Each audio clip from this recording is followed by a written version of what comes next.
Hi everyone, welcome to Vector Academy where learning gets direction and magnitude. അപ്പോൾ നമ്മൾ ഓരോ കോൺസെപ്റ്റായിട്ട് discuss ചെയ്ത് വരികയാണ്. ഇന്ന് നമ്മുടെ കോൺസെപ്റ്റ് ഓഫ് ഡിസ്കഷൻ എന്ന് പറയുന്നത് എന്താണ്?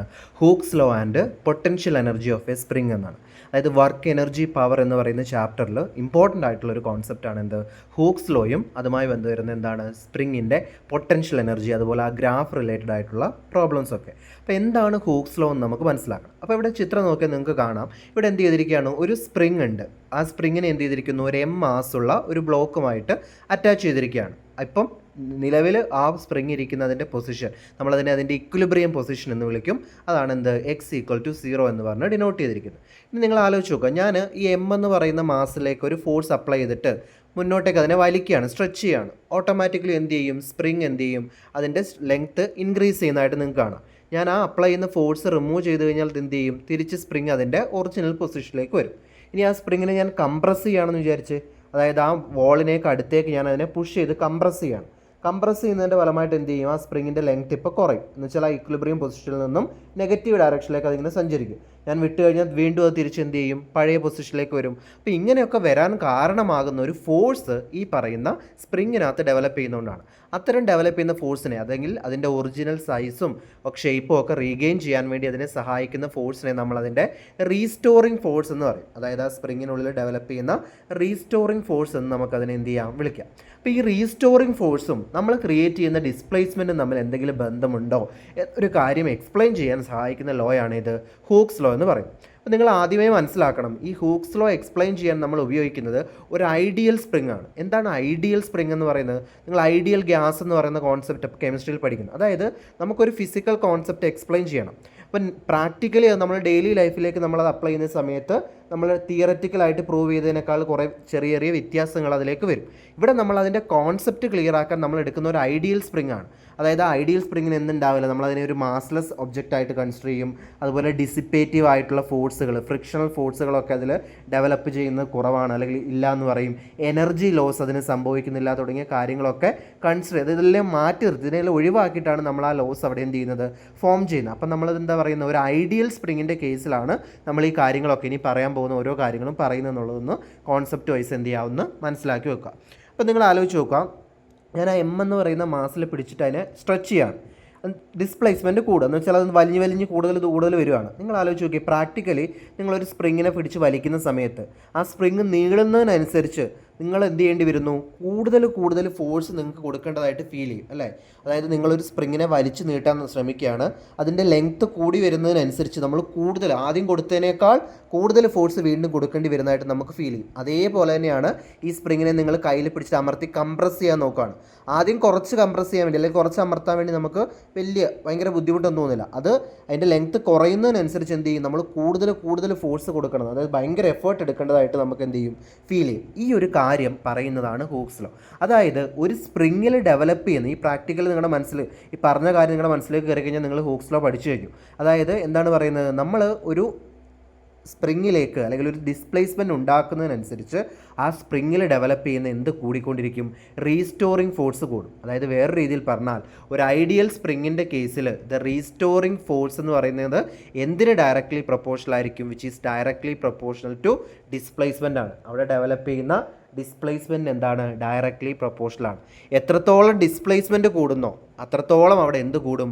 അതിന് ഡെവലപ്പ് ചെയ്യുന്ന റീസ്റ്റോറിങ് ഫോഴ്സ് കൂടും. അതുകൊണ്ടാണ് നമ്മൾ നല്ലോണം വലിച്ചുകൊണ്ട് പോവാണ്, ദൂരം കൂടുകയാണ് എന്ന് വെച്ചാൽ അതിൻ്റെ ഇക്വിലിബ്രിയം പൊസിഷനിൽ നിന്ന് നന്നായിട്ട് ആ പറയുന്ന സ്പ്രിങ്ങിന് ഡിസ്പ്ലേസ്മെൻറ്റ്, അതിൻ്റെ ഒരു എൻഡിന് ഡിസ്പ്ലേസ്മെൻറ്റ് സംഭവിച്ചു. അപ്പോൾ ഡിസ്പ്ലേസ്മെൻറ്റ് കൂടുന്നതിനനുസരിച്ച് ആ സ്പ്രിങ്ങിനുള്ളിൽ ഡെവലപ്പ് ചെയ്യുന്ന ഏതും കൂടി? റീസ്റ്റോറിങ് ഫോഴ്സും കൂടി. അപ്പോൾ ഈ ഒരു കാര്യമാണ് എന്ത് പറയുന്നത്? നമ്മുടെ ഹൂക്സ് ലോ പറയുന്നത്. Hooke's law States that for an ideal spring the spring force Fs is proportional to the displacement x of the block from the equilibrium position. ഇനി എന്താ അവിടെ ഒരു മൈനസ് സൈൻ കൊടുക്കാൻ കാരണം? ഈ റീസ്റ്റോറിങ് ഫോഴ്സ് എപ്പോഴും എങ്ങനെയാണ്? നമ്മൾ എങ്ങോട്ടാണോ ഡിസ്പ്ലേസ്മെൻറ്റ് പ്രൊഡ്യൂസ് ചെയ്യുന്നത് അതിന് നേരെ ഓപ്പോസിറ്റ് ആയിട്ടല്ല ഇവിടെ റീസ്റ്റോറിങ് ഫോഴ്സ് ഡെവലപ്പ് ചെയ്യുക. ഞാൻ റൈറ്റിലേക്കാണ് വലിക്കുന്നതെങ്കിൽ സ്പ്രിങ്ങിൽ ഡെവലപ്പ് ചെയ്യുന്ന ഫോഴ്സ് തിരിച്ചതിനെ ലെഫ്റ്റിലേക്ക്, അതായത് ആദ്യം ഉണ്ടായിരുന്ന പൊസിഷനിലേക്ക് കൊണ്ടുവരാൻ ശ്രമിക്കും. എന്ന് വെച്ചാൽ നേരെ ഓപ്പോസിറ്റ് ലെഫ്റ്റിലേക്കായിരിക്കും റീസ്റ്റോറിങ് ഫോഴ്സ്. അപ്പം നമ്മൾ എങ്ങോട്ടാണോ ഡിസ്പ്ലേസ്മെൻറ്റ് ഉണ്ടാക്കുന്നത് അതിന് നേരെ ഓപ്പോസിറ്റ് ആയിട്ടായിരിക്കും എന്ത് ഡെവലപ്പ് ചെയ്യുക? റീസ്റ്റോറിങ് ഫോഴ്സ് ഡെവലപ്പ് ചെയ്യുക. അപ്പോൾ അതാണ് എന്ത് പറയുന്നത്? ഹൂക്സ് ലോ പറയുന്നത്. അപ്പം ഈ ഫോഴ്സ് എന്ന് പറയുന്നത് always acts opposite to the displacement ആണ്. അതുകൊണ്ടാണ് അവിടെ ഒരു നെഗറ്റീവ് സൈൻ കൊടുത്തിരിക്കുന്നത്. ഇനി നമ്മൾ ഈ സ്പ്രിങ്ങിനെ സ്ട്രെച്ച് ചെയ്താൽ എന്താണ് അതിന് സംഭവിക്കുക എന്നുള്ള കാര്യമാണ് നമ്മളിനി നോക്കാൻ പോകുന്നത്. അതായത് ഞാൻ എന്ത് ചെയ്യുന്നു, ഈ സ്പ്രിങ്ങിനെ അതിൻ്റെ ഇക്വിലിബ്രിയം പൊസിഷനാണല്ലോ എക്സ് ഈക്വൽ ടു 0 എന്ന് പറയുന്നത്, ആ എക്സ് ഈക്വൽ ടു 0 എന്ന് പറയുന്ന ഇക്വിലിബ്രിയം പൊസിഷനിൽ നിന്നും എക്സ് എന്ന് പറയുന്ന ഒരു മാക്സിമം ഡിസ്പ്ലേസ്മെൻറ്റ് എന്ത് ചെയ്യാണ്, അതിനെ സ്ട്രെച്ച് ചെയ്യാണ്. ഞാൻ ഓൾറെഡി ഇത് പറഞ്ഞു കഴിഞ്ഞു. അതായത് നമ്മൾ സ്ട്രെച്ച് ചെയ്യുന്നതിനനുസരിച്ച് എന്ത് ചെയ്യും, അതിൻ്റെ ഫോഴ്സ് കൂടിക്കൂടി വരും. അതിൽ ഡെവലപ്പ് ചെയ്യുന്ന ഫോഴ്സ് എന്ന് വെച്ചാൽ നമ്മൾ കൂടുതൽ ഫോഴ്സ് അപ്ലൈ ചെയ്താലേ പിന്നെ അതിനെ എന്ത് ചെയ്യാൻ പറ്റുള്ളൂ, നമുക്ക് സ്ട്രെച്ച് ചെയ്യാൻ വേണ്ടി പറ്റുള്ളൂ. അപ്പോൾ ഇവിടെ നിങ്ങൾ മനസ്സിലാക്കേണ്ട ഒരു കാര്യമുണ്ട്. ടൈം പോകുന്നതിനനുസരിച്ച് അല്ലെങ്കിൽ ഡിസ്പ്ലേസ്മെൻറ്റ് കൂടുന്നതിനനുസരിച്ച് അവിടെ ഫോഴ്സ് എന്ത് ചെയ്യുന്നുണ്ട്, വേരി ചെയ്യുന്നുണ്ട്. അതായത് നമ്മളിവിടെ പറയാൻ പോകുന്ന ഫോഴ്സ് ഒരു കോൺസ്റ്റൻറ്റ് ഫോഴ്സ് അല്ലേ, ടൈമിനനുസരിച്ച് നമ്മൾ പറയുന്ന അല്ലെങ്കിൽ ഡിസ്പ്ലേസ്മെൻറ്റ് ഉണ്ടാക്കുന്നതിനനുസരിച്ച് വേരി ചെയ്യുന്ന ഒരു ഫോഴ്സിനെ പറ്റിയാണ് നമ്മൾ എന്ത് ചെയ്യുന്നത്, ഇനി ഡിസ്കസ് ചെയ്യാൻ വേണ്ടി പോകുന്നത്. അപ്പോൾ ഇവിടെ നമുക്ക് മനസ്സിലാക്കണം, ഇതൊരു ടൈം വേരിയിങ് ഫോഴ്സാണ്. അപ്പോൾ എനിക്ക് ഇവിടുത്തെ വർക്ക് കണ്ടുപിടിക്കണം എന്ന് വിചാരിക്കുക. നമുക്ക് വർക്ക് കണ്ടുപിടിക്കാനുള്ള ജനറൽ ഇക്വേഷൻ എന്താ, ഫോഴ്സ് ഇൻറ്റു ഡിസ്പ്ലേസ്മെൻ്റ് അല്ലേ. ഫോഴ്സ് ഇൻറ്റു ഡിസ്പ്ലേസ്മെൻ്റ് ആണ് എന്ത്, വർക്ക് എന്ന് പറയുന്നത്. അവിടെ വർക്കായിട്ട് നമ്മൾ എടുക്കുന്ന അല്ലെങ്കിൽ ആ ഫോഴ്സ് എന്ന് പറയുന്ന ഒരു കോൺസ്റ്റൻറ്റ് ഫോഴ്സാണ്. ഇവിടെ നമ്മൾ എടുക്കുന്ന ഒരു കോൺസ്റ്റൻറ്റ് ഫോഴ്സ് അല്ല, ടൈമിനനുസരിച്ച് വേരി ചെയ്യുന്ന ഫോഴ്സാണ്. അപ്പോൾ എനിക്കിവിടെ വർക്ക് കണ്ടുപിടിക്കണമെങ്കിൽ വെറുതെ ഫോഴ്സ് ഇൻറ്റു ഡിസ്പ്ലേസ്മെൻ്റ് എന്ന് പറയുന്നത് ചെയ്യാൻ വേണ്ടി പറ്റില്ല. കാരണം ഓരോ മൊമെൻറ്റിലും ആ ഫോഴ്സ് എന്ത് ചെയ്യുന്നുണ്ട്, വേരി ചെയ്യുന്നുണ്ട്. അപ്പോൾ അങ്ങനെയുള്ള കേസിലാണ് നമ്മൾ എന്ത് ചെയ്യുന്നത്, ഇൻ്റഗ്രേഷൻ എന്ന് പറയുന്ന കോൺസെപ്റ്റ്. ഇൻ്റഗ്രേഷൻ എന്ന് പറഞ്ഞാൽ എന്താ, നമ്മൾ കുറേ കഷ്ണമായിട്ട് മുറിച്ച് വെച്ചിട്ട് എല്ലാം കൂടെ കൂട്ടിച്ചേർക്കുന്ന പോലത്തെ ഒരു ഫീലാണ്. എന്ന് വെച്ചാൽ ഓരോ ഇൻസ്റ്റൻറ്റിലെയും നമ്മൾ വർക്ക് കണ്ടുപിടിക്കുന്നു, അതിനെ എല്ലാം കൂടെ ആഡ് ചെയ്താൽ നമുക്ക് എന്ത് കണ്ടുപിടിക്കാൻ വേണ്ടി പറ്റും, ടോട്ടൽ വർക്ക് കണ്ടുപിടിക്കാൻ വേണ്ടി പറ്റും. അതാണ് നമ്മളിവിടെ ചെയ്യാൻ പോകുന്നത്. അതായത് 0-ൽ നിന്നും എക്സിലേക്കാണ് നമ്മൾ എന്ത് ചെയ്യുന്നത്, അതിനെ എന്ത് ചെയ്യുന്നത്, എക്സ്റ്റെൻഡ് ചെയ്യുന്നത്. അപ്പോൾ നമ്മൾ അവിടെ ചെയ്യുന്ന വർക്ക് കണ്ടുപിടിക്കുകയാണ്. Therefore work is equal to integral 0 to x f d x എന്ന് വരും. അതാണ് ഇക്വേഷൻ. എന്തുകൊണ്ട് ഇൻ്റഗ്രേഷൻ ഉപയോഗിക്കുന്നു, വെറുതെ ഫോഴ്സ് ഇൻറ്റു ഡിസ്പ്ലേസ്മെൻറ്റ് കണ്ടുപിടിച്ചാൽ പോരെയെന്ന് ഡൗട്ടുള്ളവർക്കാണ് എന്തുകൊണ്ടാണെന്നുള്ളത് ക്ലിയർ ആയിട്ട് പറഞ്ഞു. ഇവിടെ ഫോഴ്സിൻ്റെ ഇക്വേഷൻ എന്താ, -kx അല്ലേ. അപ്പോൾ എഫിന് പകരം -kx സബ്സ്റ്റിറ്റ്യൂട്ട് ചെയ്താൽ -kx ഇൻറ്റു ഡി എക്സ് എന്ന് വരും. ഇവിടെ k കോൺസ്റ്റൻ്റ് ആണല്ലോ, ഇൻ്റഗ്രേഷൻ വെളിയിലേക്ക് കോൺസ്റ്റൻറ്റിനെ നമുക്ക് എടുക്കാം. പിന്നെ എന്ത് വരും, ഇൻ്റഗ്രേഷനുള്ളിൽ എക്സ് ഡി എക്സ് എന്ന് വരും. നമ്മൾ മാത്സിൽ പഠിക്കുന്ന ഒരു ജനറൽ ഡെഫിനിഷനാണ് x⁻n dx എന്ന് പറഞ്ഞാൽ അതിനെ ഇൻ്റഗ്രേറ്റ് ചെയ്യാൻ എന്താ, x⁻n+1 ഡിവൈഡഡ് ബൈ n+1 എന്ന് പറയുന്ന ഫോർമുലയാണ് ഉപയോഗിക്കേണ്ടത്. ഇവിടെ എന്നിൻ്റെ സ്ഥാനത്ത് 1 അല്ലേ, അപ്പം x⁻1+1 എന്ത് വരും, 2 എന്ന് വരും. താഴെ 1+1 എന്ത് വരും, 2 എന്ന് വരും. അപ്പോൾ എന്ത് വരും, ഇൻ്റഗ്രേറ്റ് ചെയ്യുമ്പം x²/2 എന്ന് വരും. ലിമിറ്റ് എവിടം തൊട്ട് എവിടം വരെ, 0 മുതൽ x വരെയാണ് ലിമിറ്റ്. ആദ്യം ഏത് ലിമിറ്റ് കൊടുക്കണം, upper limit minus lower limit ആണ്. അപ്പോൾ എന്ത് വരും, 2 കോൺസ്റ്റൻ്റ് ആയതുകൊണ്ട് പുറത്തെഴുതി, that is -k/2 equal into എന്ത് വരും, അപ്പർ ലിമിറ്റ് എക്സിന് വരെ എക്സ് തന്നെ കൊടുത്തു, that is x² minus 0 lower limit കൊടുത്തു. അപ്പോൾ ഇക്വേഷൻ എങ്ങനെ വരും, -12 kx². ഇതാണ് ഇവിടുത്തെ വർക്ക് ഡൺ എന്ന് പറയുന്നത്. ഇത് നമ്മൾ എന്താണ് ചെയ്യുന്ന അല്ലെങ്കിൽ ഈ പറയുന്ന സ്പ്രിങ്ങിൽ ഡെവലപ്പ് ചെയ്യുന്ന അല്ലെങ്കിൽ സ്പ്രിങ് ചെയ്യുന്ന വർക്കാണ്. നമ്മൾ കൊടുത്ത വർക്ക് എന്ന് പറയുന്നത് എന്തായിരിക്കും, ഇതിൻ്റെ നേരെ ഓപ്പോസിറ്റ്, അതായത് പോസിറ്റീവ് ആയിരിക്കും.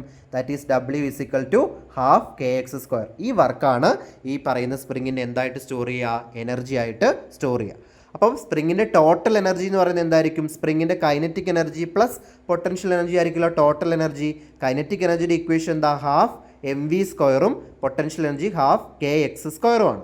ഇനി ഇക്വിലിബ്രിയം പൊസിഷൻ എന്ന് പറഞ്ഞാൽ x=0 ആകുമ്പോൾ മുകളിലത്തെ ഇക്വേഷനിൽ ഏത് എനർജി 0 ആയിട്ട് പോകും, പൊട്ടൻഷ്യൽ എനർജി kxലെ x 0 ആയിക്കഴിഞ്ഞാൽ പൊട്ടൻഷ്യൽ എനർജി 0 ആവും. അതായത് ഇക്വിലിബ്രിയം പൊസിഷനിൽ ടോട്ടൽ എനർജി കോൺട്രിബ്യൂട്ട് ചെയ്യുന്ന ആരാണ്, കൈനറ്റിക് എനർജിയാണ്. ഇനി എക്സ്ട്രീം പൊസിഷനിലേക്ക് വന്നാൽ അവിടെ വെലോസിറ്റി എന്തായിരിക്കും, 0 ആയിരിക്കും. അവിടെ ടോട്ടൽ എനർജി കോൺട്രിബ്യൂട്ട് ചെയ്യുന്ന ആരായിരിക്കും, മുഴുവനും ഏതായിരിക്കും, കൈനറ്റിക് എനർജി ആയിരിക്കും. ഓക്കെ, അപ്പം പൊട്ടൻഷ്യൽ എനർജി ആയിരിക്കും അവിടെ ടോട്ടൽ എനർജി കോൺട്രിബ്യൂട്ട് ചെയ്യുന്നത്. അതായത് ഇക്വിലിബ്രിയം പൊസിഷനിൽ ടോട്ടൽ എനർജി കോൺട്രിബ്യൂട്ട് ചെയ്യുന്നത് കൈനറ്റിക് എനർജിയും, എക്സ്ട്രീം ആയിട്ടുള്ള രണ്ട് പൊസിഷനിൽ ടോട്ടൽ എനർജി കോൺട്രിബ്യൂട്ട് ചെയ്യുന്നത് എന്തായിരിക്കും, നമ്മുടെ പൊട്ടൻഷ്യൽ എനർജി ആയിരിക്കും. ടോട്ടൽ എനർജി എന്ന് പറയുന്നത് എപ്പോഴും എന്തായിരിക്കും, കോൺസ്റ്റൻ്റ് ആയിരിക്കും. ഈ ലാസ്റ്റ് പോർഷൻ വരുന്ന കേസ് ഉണ്ടല്ലോ, ഈ ടോട്ടൽ എനർജിയും അതുമായി ബന്ധപ്പെട്ട് വരുന്നൊരു ഗ്രാഫും ഉണ്ട്. അത് ഇവിടെ പറയുന്ന വീഡിയോയിൽ കോൺസെപ്റ്റ് ക്ലിയർ ആയില്ലെങ്കിൽ ടെൻഷൻ ആകണ്ട. അതിൻ്റെ ഒരു ഷോർട്ട്സ് നമ്മൾ അപ്ലോഡ് ചെയ്യുന്നുണ്ട്. അത് എന്ത് ചെയ്യുക, ഒന്ന് നിങ്ങൾ കണ്ടു നോക്കി കഴിഞ്ഞാൽ നിങ്ങൾക്ക് ആ കോൺസെപ്റ്റ് എന്ത് ചെയ്യും, ക്ലിയർ ആകും. ഓക്കെ, അപ്പോൾ നമ്മൾ നെക്സ്റ്റ് കോൺസെപ്റ്റുമായിട്ട് വീണ്ടും കാണാം. Okay, then thank you.